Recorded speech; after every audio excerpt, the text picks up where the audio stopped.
ચાલો આજે એક એવી સરસ વાર્તા સમજીએ જે ફક્ત બે માળીઓની નથી પણ કામ અને જીવનને જોવાની બે જુદી જુદી રીતોની છે.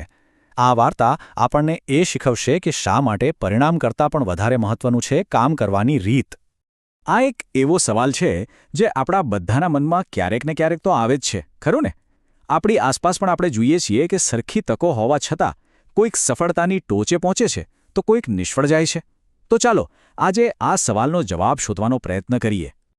આ આખી વાતનો આધાર છે એક સરસ મજાની ઉપમા પર, બે માળીઓ અને તેમના બે બગીચાઓ. આ નાનકડી વાર્તા આપણને જીવન જીવવાની બે અલગ અલગ શૈલીઓનો સાર સમજાવી દેશે. જરા આંખો બંધ કરીને કલ્પના કરો. એક બાજુ એકદમ ખીલેલો, ફૂલોથી મહેકતો અને સુંદર બગીચો છે જેને જોઈને જ મન ખુશ થઈ જાય, અને બીજી બાજુ એક ઉજ્જડ કરમાયેલો બગીચો છે જે જોઈને નિરાશા થાય.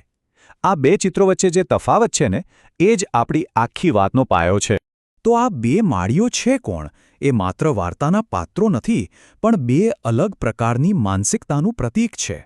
તો ચાલો હવે વાર્તામાંથી થોડા ઊંડા ઉતરીએ અને આ બે દાર્શનિક ખ્યાલોને સમજીએ, કર્મયોગી અને કર્મભોગી. તો કર્મયોગ એટલે શું? સાવ સાદી ભાષામાં કહીએ તો એ માત્ર કામ કરવું નથી, પણ કામને પૂરી લગન, પૂરા ધ્યાન અને પૂરી કુશળતાથી કરવું છે.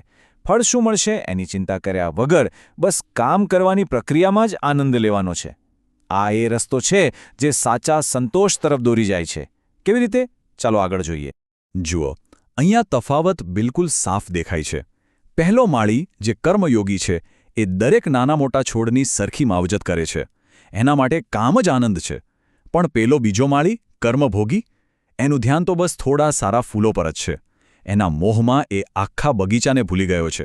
ટૂંકમાં એક પ્રક્રિયામાં જીવે છે, જ્યારે બીજો માત્ર પરિણામ માટે તડપે છે. પણ સવાલ એ થાય કે આ બીજો માળી, આપણો કર્મભોગી, આવું કરે જ શા માટે? એની આવી હાલત પાછળનું કારણ શું છે? ચાલો એના મનની અંદર ચાલી રહેલી મહત્વાકાંક્ષાના ગાંઠપણને સમજવાનો પ્રયત્ન કરીએ. આ એક બહુ જ જોરદાર વાત છે. કર્મભોગીનું આખું વર્તન એક એવી ઈચ્છાથી ચાલે છે જે ક્યારેય સંતોષાતી જ નથી. એને સતત કંઈક ને કંઈક મેળવવું છે, અને આ જ દોડ એના પતનનું કારણ બને છે. આ એવી વિનાશક તૃષ્ણાઓ છે, એવી ભૂખ છે જે ક્યારે શાંત નથી થતી. પૈસા, નામ, પદ આ બધું મેળવવાની લાલસામાં કર્મભોગી સતત બેચેન અને અસંતુષ્ટ રહે છે. એને દરેક સફળતા પછી શાંતિ નહીં પણ નવી ચિંતા મળે છે. આ રૂપક કેટલું સચોટ છે નહીં? જરા વિચારો. તૃષ્ણા એટલે કે ઈચ્છા દરેક સફળતા પછી ઓછી થવાને બદલે આગમાં ઘી નાખવા જેવું કામ કરે છે. તે વધુ ને વધુ ભડકે છે. આ એક એવી દોડ છે જેનો કોઈ અંત જ નથી. મતલબ કે અતૃપ્ત મહત્વાકાંક્ષા ક્યારેય સંતોષ નથી આપતી, પણ વધુ ને વધુ તરસ જગાડે છે. તો પછી આ આખી સમસ્યાનો ઉકેલ શું? ઠીક છે, હવે આપણે બીજા માળીની દુનિયામાંથી બહાર આવીને પેલા સફળ માળી એટલે કે કર્મયોગીની વિચારસરણીને સમજીએ, જે આપણને ઉકેલ તરફ લઈ જશે. કર્મભોગીની જે બેચેની છે ને, એની સામે કર્મયોગી પાસે શાંતિ અને સફળતાનો એકદમ સીધો સાદો છતાં ખૂબ ઊંડો સિદ્ધાંત છે. કોઈ જટિલ ફોર્મ્યુલા નથી, પણ જીવન જીવવાનો એક સરળ રસ્તો છે. અને એ રસ્તો, એ આખા વિચારનો સાર ગીતાના આ એક મહાન સૂત્રમાં છુપાયેલો છે: યોગઃ કર્મસુ કૌશલ્યમ. એટલે કે પોતાના કામમાં કુશળતા લાવવી, એને શ્રેષ્ઠ રીતે કરવું, એ જ સાચો યોગ છે. આ ફક્ત એક શ્લોક નથી, પણ સફળ અને શાંતિપૂર્ણ જીવન જીવવાની ચાવી છે. તો આ મોટા વિચારને રોજિંદા જીવનમાં ઉતારવો કઈ રીતે? બસ આ 3 પાયા યાદ રાખવાના છે. પહેલું, જે પણ કામ કરો એમાં પૂરેપૂરું ધ્યાન આપો. બીજું, સમસ્યા આવે એ પહેલાં જ સાવચેત રહો. અને ત્રીજું, કોઈ કામને નાનું ન ગણો. દરેક કામને એટલું જ મહત્વ આપો. સાચી કુશળતા દરેક નાના નાના કામને ધ્યાનથી કરવામાં જ રહેલી છે.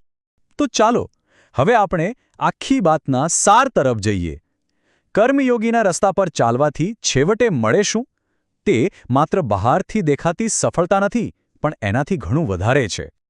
હા, એનો બગીચો તો સુંદર હોય જ છે અને લોકો વખાણ પણ કરે છે, પણ એ તો ખાલી બહારની વાત થઈ. કર્મયોગીને જે અસલી ફળ મળે છે ને, એ તો કંઈક અલગ જ છે. અને આ જ છે સૌથી મોટો ખજાનો.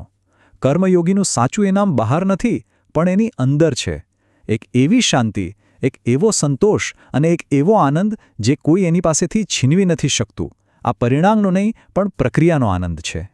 અને આ વાતને કવિ કબીરે બહુ સરસ રીતે કહી છે કે જ્યારે મનમાં સંતોષરૂપી ધન આવી જાય ત્યારે દુનિયાની બીજી બધી સંપત્તિ ધૂળ બરાબર લાગે છે. આ જ કર્મયોગીની સાચી કમાણી છે. તો અંતમાં આ વાર્તા આપણને સૌને એક સવાલ પૂછે છે. શું આપણી મહત્વાકાંક્ષા આપણા જીવનરૂપી બગીચાને ખીલવી રહી છે કે પછી માત્ર ફળ મેળવવાનો મોહ એને બરબાદ કરી રહ્યો છે? આ બે માળીઓની વાર્તા આપણને આપણા પોતાના જીવનના માળી બનવાની કળા શીખવે છે.